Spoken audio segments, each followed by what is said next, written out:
Hey, what's up, y'all? Y'all know my slogan. I don't know it all,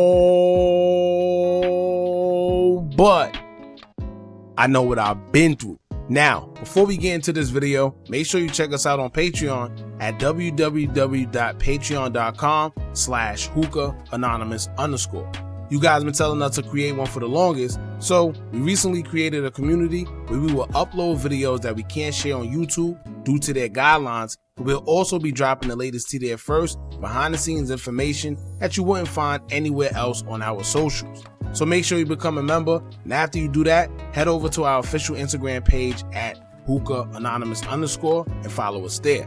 Now without further ado, let's get into what you guys came here to see.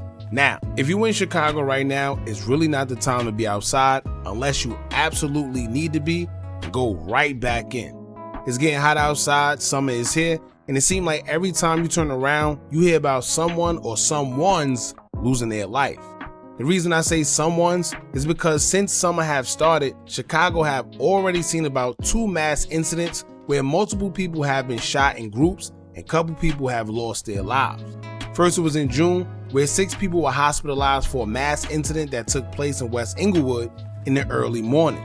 They believed around 2 a.m., 2 people opened fire on a group of people in the 6,000 block of South Winchester Avenue. In that situation, no suspects have been caught. Then it's a multiple mass incidents that occurred over the holiday weekend of July 4th, at a time where people are supposed to be celebrating and having a good time. According to reports, in Chicago, over this past weekend alone, there was multiple mass incidents that took place, and the results have been over 89 shootings, ending up with 17 people losing their lives from gun violence. The worst part of it all is that the ages of the victims is as young as 5 years old and as old as 74. At this point, I think we're getting so desensitized to the shootings because it's almost as if nobody budges when they hear numbers like that or the ages of victims involved. Can you imagine hearing a 5-year-old being shot, or even a man in his older age at 74? It's almost as if nobody has respect for life when it comes to these crimes being committed, because innocent bystanders are now becoming targets in these crimes because it's unsafe for not just people that partake in it, but regular citizens as well. Now, when it comes to one of the victims that lost their life over the weekend, we have an up-and-coming rapper by the name of Lil Scoom. Lil Scoom was also an affiliate to another upcoming rapper that recently lost his life by the name of BloodHound Lil Jeff back in June of this year. It's said that BloodHound Lil Jeff went to his ops neighborhood with some affiliates and tried to unalive one of his ops when he himself was shot and unalived in the process. As hard as it is to sympathize for someone that lost their life in that fashion, Lil Jeff had people that mourned his passing even though it was under weird circumstances. One of those people happened to be Lil Scoom. Lil Scoom would take to his IG story and mourn the passing of his friend, but it's what he said at the time that got everybody talking today after he happened to lose his life over the weekend as well.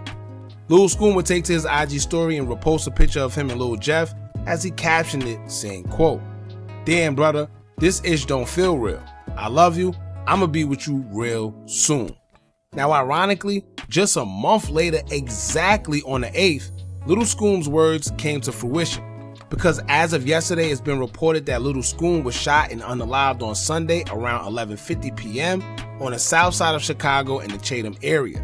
It said that 18-year-old Lil Scoom was with a 16-year-old boy, and they both were arguing with someone in the 700 block of East 89th Place, when after a while the suspect they were arguing with would pull out a firearm and begin hitting both of them. According to reports, Lil Scoom was shot twice in the chest and once in the arm and was taken to the University of Chicago Medical Center, where he was later pronounced deceased. The 16-year-old boy he was with was shot in both of his thighs and was taken to the same hospital, but was listed in fair condition. Now, there's no real details on what actually happened that surfaced on social media as of yet, but someone who was behind Scoom's Facebook page identified themselves as his mother, and she had a very interesting message alleging that Lil Scoom was possibly backdoored by someone he knew. She would take to his Facebook account to say, quote, "Hi everyone, I'm Mama Scoom. All the laughs and jokes I accept because me and my baby had talks about this. He wasn't afraid, but one thing for sure, my baby called before he left saying he ain't feel right. I love you, son, forever and after this life." Now a GoFundMe was also created to help with the arrangements, as it was also attached to the post. Now the person behind the page will also post again, but this time with a little more to say about his passing and alleging that he may have been set up by people he called brothers, as she would say, quote, "None of his cousins or the people y'all see my baby with did anything. It was people he called brotherhood, a block he trusted that didn't trust his process." Her last post about it: "No limit and BloodHound love my baby. I got his phone, don't forget." Now for some strange reason, that post was deleted for unknown reasons. However, there's another Facebook user claiming that the person posting from Scoom's account isn't even his mother. The user would say, quote, "Do not donate or send anything to the person behind his page. This is not his mama on his page." Now, although she claims that's not his mother on his page, whoever it is just might be onto something, and here's why. Just a few days prior to Scoom's passing, he made some interesting posts that alluded to something not being right between him and some of his so-called friends.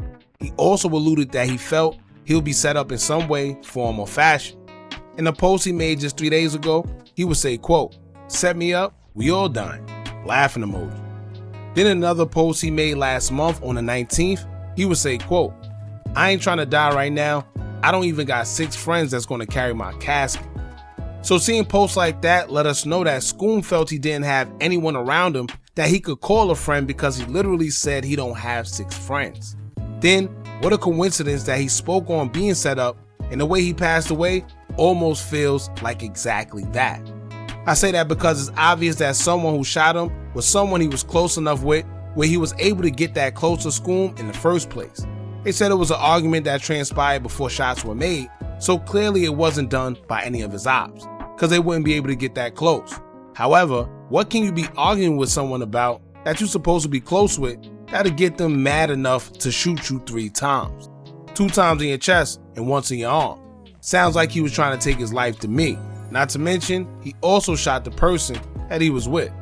Now they say the 16-year-old that was with Scoom survived, so I'm more than sure that he can explain whether it was a setup or backdoor situation himself. All we can do at this time is speculate, but according to what we're told by police reports and whoever's behind his page, it seems like he was definitely lured and set up.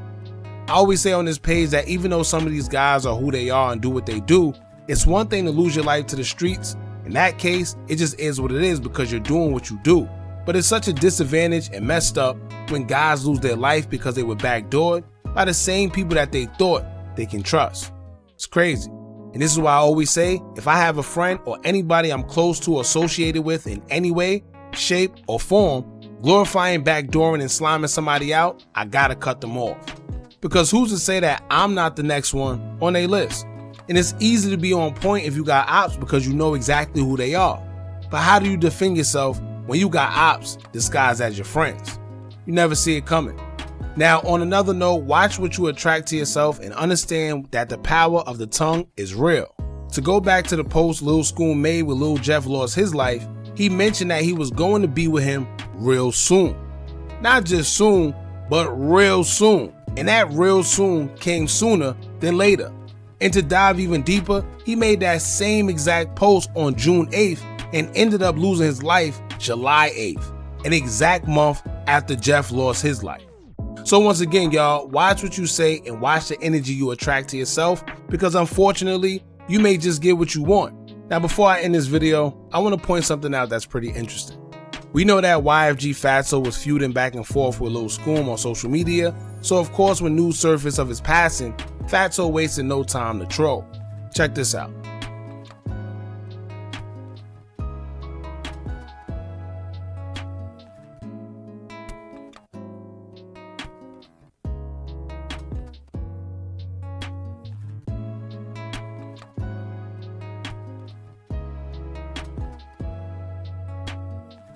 Now remember when Lil Durk held a phone conversation with FYB J-Mane about pushing peace? He stated that anybody that's not on the same page as him, he gotta get them out the way. YFG Fatso was signed to OTF, so let's see how that works and let's see if Lil Durk is gonna stick to his word. But other than that, y'all jump in the comments and let me know what y'all think about this. Don't forget to like, comment, share, and subscribe. Hit that bell so you're notified every time we drop new content. And remember, as long as you keep on watching, I'ma keep on dropping, and I'm out. Are you tired of a bunch of social media gurus promising you results with their course, but all they do is take a bunch of information off YouTube and Google, then sell it to you? Well, look no further. Our YouTube Tips and Tricks Masterclass course comes equipped with SEO tips and tricks along with methods we use to growth hack our YouTube channel. It also includes step-by-step ways to publish your video before uploading to guarantee a great SEO score, therefore your videos can rank and be shown to a bigger audience. Views and subscribers don't come by luck, and just how YouTube have an algorithm, you should have one as well that can guarantee you results.